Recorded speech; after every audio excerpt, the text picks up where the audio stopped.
Hoje, como eu te disse, Dia Internacional das Pessoas com Deficiência, uma data comemorativa internacionalmente promovida pelas Nações Unidas desde 1992 e que tem o objetivo de dar maior visibilidade e compreensão aos assuntos relacionados à deficiência, mobilizar a defesa da dignidade, dos direitos e do bem-estar dessas pessoas que precisam de necessidades específicas. Para nos ajudar a entender esse assunto e os direitos, eu converso com a membro da Comissão de Direito Médico da OAB, advogada especialista na área de saúde, doutora Fernanda Zuccari. Fernanda, boa tarde, como vai? Prazer em vê-la. Que bom que você está aqui conosco. Boa tarde, Cláudia. É um prazer estar aqui com vocês. Novamente, eu agradeço o convite e num dia tão importante hoje, que a gente comemora o Dia das Pessoas com Deficiência e que bom que existe esse dia para a gente enfatizar os direitos, lutar por mais benefícios. Eu fico muito feliz de estar aqui falando com vocês sobre isso. Boa tarde a todos os telespectadores também. Muito bom, muito obrigada. Eu acho interessante quando a gente junta todas as pessoas com deficiência no mesmo lugar, porque são necessidades específicas e diferentes. Agora, a lei entende tudo isso como um direito único? Os direitos são iguais, mesmo com necessidades diferentes? Não, os direitos não são iguais. Existe, na verdade, graus, né, de deficiência e com isso as pessoas vão se encaixar em determinado grau de deficiência. E com isso consegue mais algum benefício ou não, né? Então isso que é importante, não é exatamente igual, né? Então qualquer deficiência, né? Isso que é importante, está sempre vinculado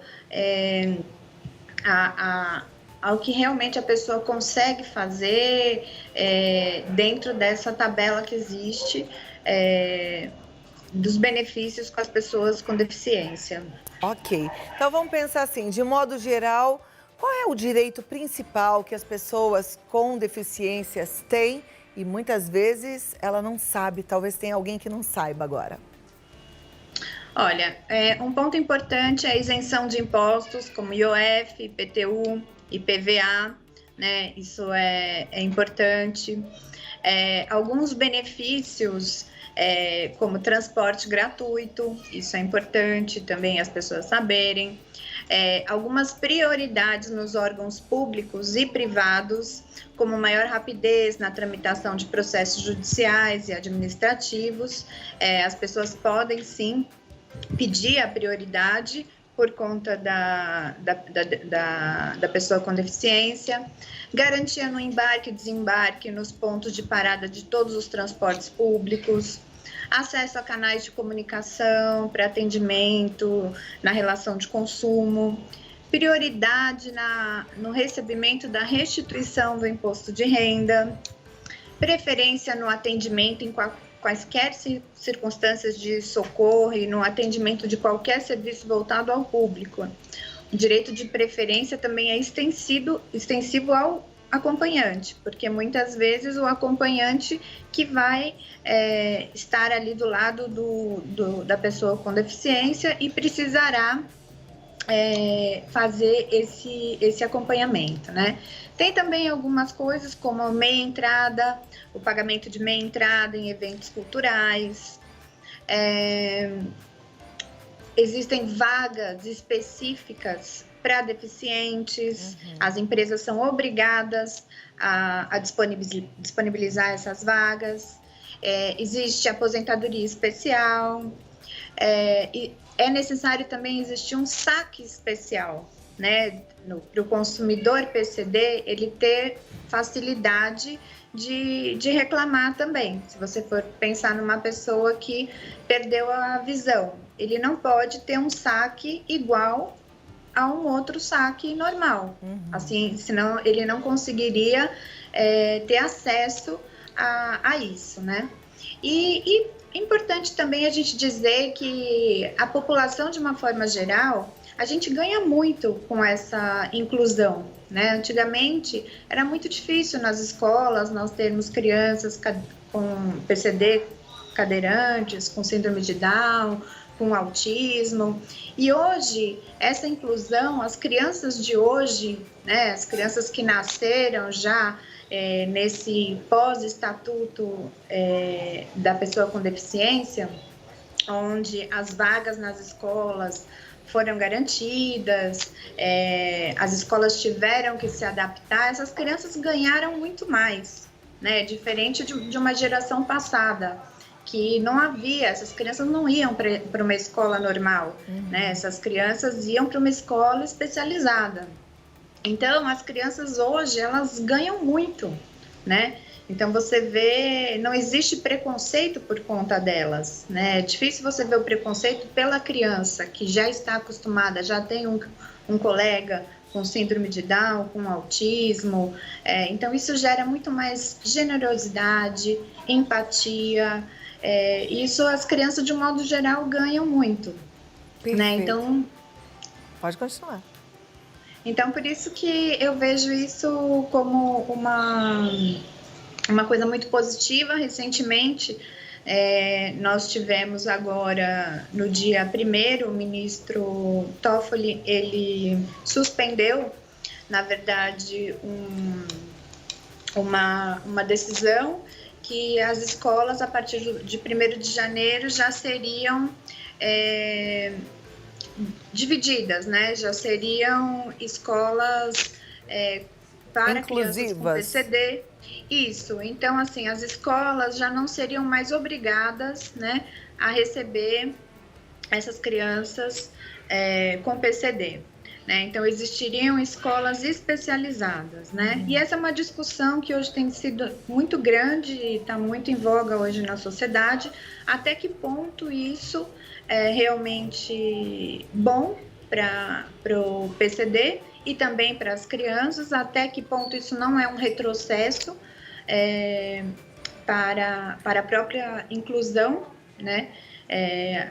Porque antigamente você, como eu disse, você não tinha colegas cadeirantes na sua classe, com síndrome de Down, com autismo, né? E para os pais também, sempre foi uma grande dificuldade você, mesmo com a lei favorecendo, os pais já tinham uma grande dificuldade em conseguir essas vagas em escolas regulares, vamos dizer, normais.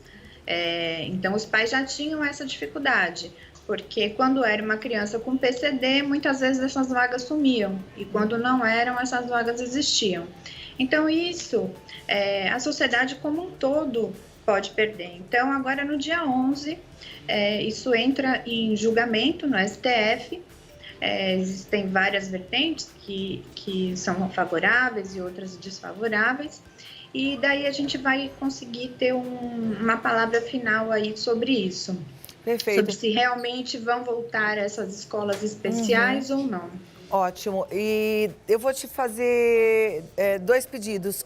Para depois você, daqui a 2 minutinhos, você contar como é que a gente pode, de alguma forma, fazer uma pressão para que prevaleça aquilo que a população, que a sociedade considera o ideal. Então, é esse. Eu também quero que a gente possa falar para as pessoas que não sabem como fazer para serem reconhecidas como PCD, né, portadoras de deficiências, porque tem gente que tem, mas nem está sabendo, porque aí deve ter que fazer algum trâmite aí, em algum lugar. Então, eu queria que você explicasse isso daqui a pouquinho, até porque algumas pessoas que nunca foram portadoras de deficiências tornaram-se, inclusive com a Covid, né, perdendo algum membro do corpo, amputando pé, perna, enfim. Então, daqui a pouquinho a gente fala sobre isso, combinado?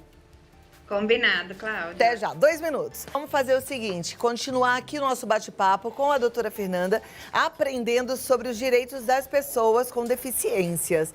Então, eu fiz uma pergunta que eu deixei aqui no ar, e aí eu acho que é interessante a gente falar sobre isso. O que foi que eu te perguntei, doutora? Você me perguntou, Cláudia, o que as pessoas com PCD precisam, qual a documentação para que elas sejam reconhecidas como PCD. O primeiro ponto é elas procurarem um médico do trabalho. O médico do trabalho é um médico que vai realmente definir qual é a deficiência e classificar através do CID, né?